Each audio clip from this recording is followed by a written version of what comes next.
বাংলাদেশ ছাত্রলীগের সাবেক সাধারণ সম্পাদক পিরোজপুর জেলা আওয়ামী লীগের সদস্য ইসাহাক আলী খান পান্না ভারতে পালানোর সময় দেশটির সীমান্তরক্ষী বাহিনী বিএসএফের গুলিতে নিহত হয়েছেন। শনিবার সকালে ভারতের মেঘালয় সীমান্তে এই ঘটনা ঘটেছে।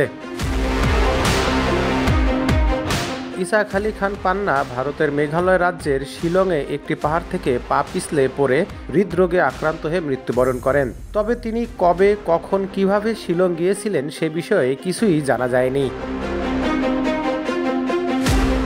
পান্নার ঘনিষ্ঠ একাধিক সূত্র জানিয়েছে, আওয়ামী লীগের কেন্দ্রীয় কমিটির সম্পাদক মণ্ডলীর এক সদস্যের সঙ্গে তিনি সিলেট সীমান্তের কানাইঘাট উপজেলার একটি নির্জন এলাকা দিয়ে স্থানীয় চোরা কারবারিদের সহায়তায় সীমান্ত অতিক্রম করে ভারতে যাওয়ার চেষ্টা চালান। রাত ৩টার দিকে তারা দোনা সীমান্ত পেরিয়ে একটি নির্জন পাহাড়ি এলাকা দিয়ে হাঁটার সময় বিএসএফের গুলির মুখে পড়েন। তখন হৃদযন্ত্রের ক্রিয়া বন্ধ হয়ে পাহাড় থেকে নিচে পড়ে ইসাহাক আলী মারা যান। জানা গেছে তার বিরুদ্ধে কোনো মামলা ছিল না।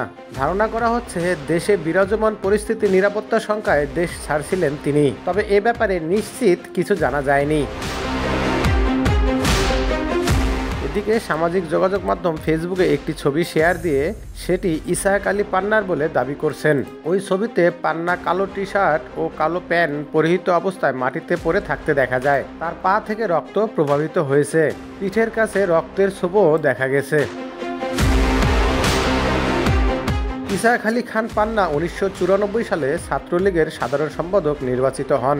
২০১২ সালের সম্মেলনের পর ইসাহাক আলী খান পান্না আওয়ামী লীগের কেন্দ্রীয় উপকমিটির সহ সম্পাদক হন। উল্লেখ্য, সাবেক প্রধানমন্ত্রী শেখ হাসিনার পদত্যাগের দিন পিরোজপুরে পান্নার ব্যয়বহুল বাড়িতে ছাত্র জনতা হামলা, ভাঙচুর, লুটপাট ও আগুন ধরিয়ে দেয়।